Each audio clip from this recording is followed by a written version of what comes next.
हिंदू धर्म ग्रंथों के अनुसार परमपिता ब्रह्मा जी ने जब सृष्टि की रचना करी तो कालखंड यानी समय को 4 युगों में विभाजित किया, जिसमें पहला है सतयुग, दूसरा है त्रेता युग, तीसरा है द्वापर युग और चौथा है कलयुग। आज हम जिस युग में जी रहे हैं उसे कलयुग माना जाता है।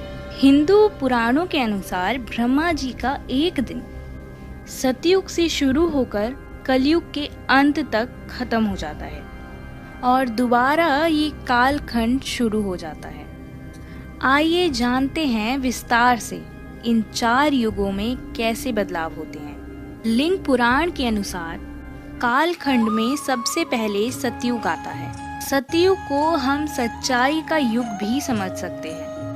इस युग में ज्ञान, ध्यान और तप प्रधान होता है। इसी युग में मानसिक शांति होती है और इसे ही आदर्श युग कहा जाता है, क्योंकि वेदों का ज्ञान हर मनुष्य के पास होता है। मनुष्य अपने गुरु, माता और पिता की सेवा करते हैं, उनका सम्मान करते हैं, क्योंकि उनमें कोई भी स्वार्थ नहीं होता। इस युग में लोग लालच, लोभ नहीं किया करते, एक दूसरे से प्रेम भाव रखते हैं, अपनी इंद्रियों के वश आकर किसी का बुरा या पाप नहीं किया करते और मनुष्य अपने कर्मों को धर्म और नीति के अनुसार ही किया करते हैं। इस युग के किसी भी मनुष्य को कोई बीमारी नहीं होती, क्योंकि वह ज्ञान की सहायता से अपने मन और इंद्रियों को काबू में रखता है। पुराणों की माने तो सतयुग की काल अवधि 17,28,000 वर्ष बताई जाती है। इस युग में मनुष्य की लंबाई 32 फुट होती है और इनकी आयु 10,000 वर्ष से लेकर 1,00,000 साल तक होती है। इस युग में कोई एक दूसरे से झूठ, लड़ाई या द्वेष जैसे भाव नहीं रखता। जिस तरह कालखंड 4 युगों में विभाजित है, इसी प्रकार धर्मों के भी 4 स्तंभ हैं, जो हर युगों में घटते जाते हैं। ये स्तंभ हैं कुछ इस प्रकार: पहला तप, दूसरा सच्चाई, तीसरा शुद्धि और चौथा दया।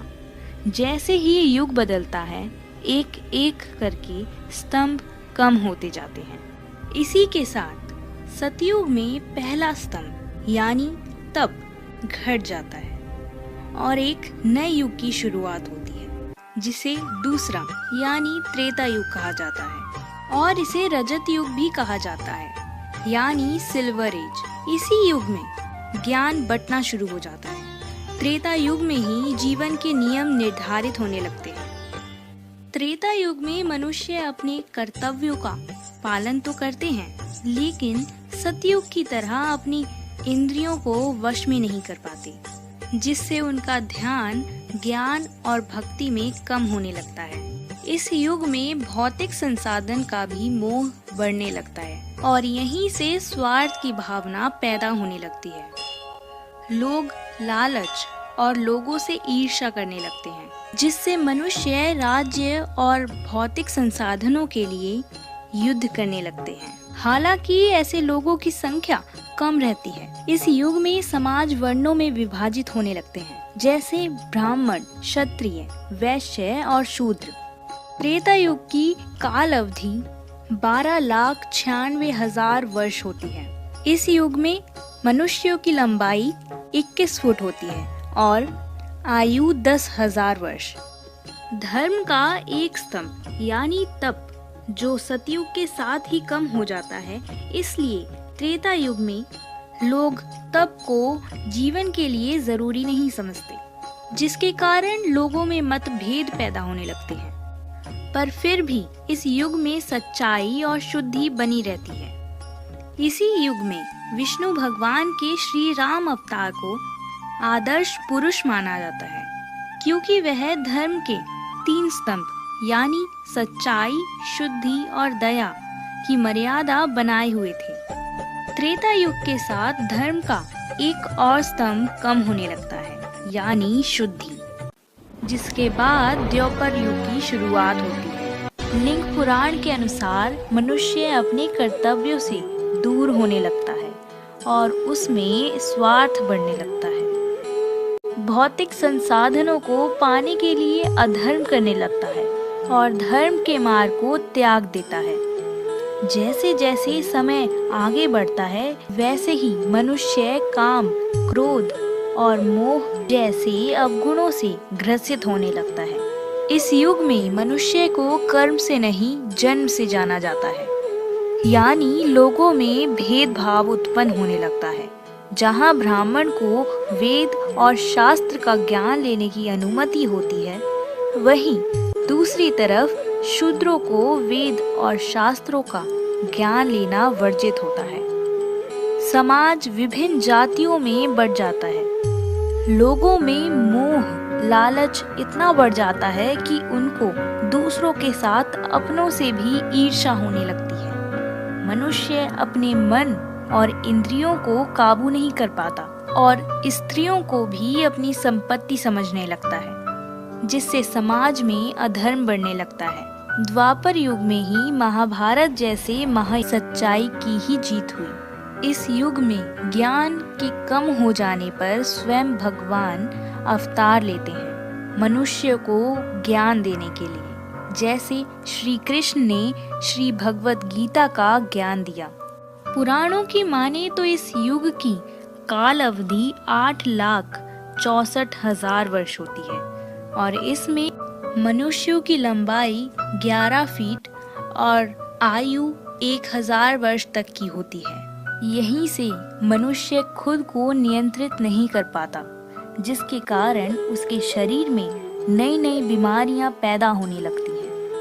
लोग सुख सुविधा के लिए लड़ने लगते हैं, जिसके बाद सच्चाई का भी अंत होने लगता है और शुरू होता है इस कालखंड का सबसे भयानक युग, जिसमें ना तो तप रहता है, ना शुद्धि और ना ही कोई सच्चाई रहता है, तो सिर्फ एक स्तंभ, केवल दया।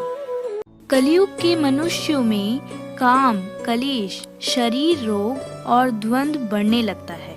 वेद, शास्त्र, ज्ञान और धर्म का पूरी तरह से त्याग हो जाता है।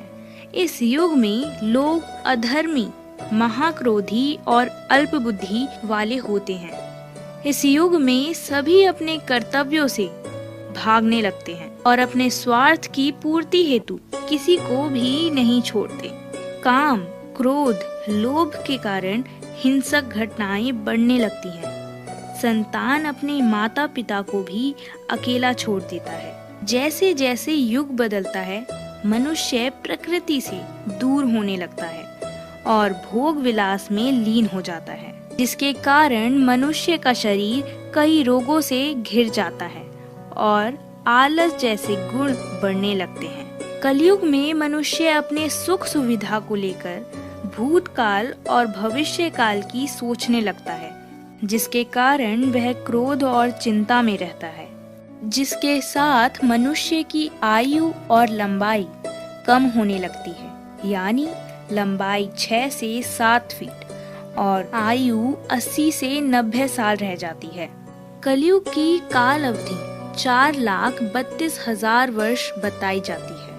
वैसे तो कलयुग को श्रापित युग भी बताया जाता है, लेकिन फिर भी इस युग में सिर्फ एक दिन किया हुआ धर्म का काम सतयुग के 10 वर्ष, त्रेता में 1 वर्ष और द्वापर में 1 माह के बराबर होता है।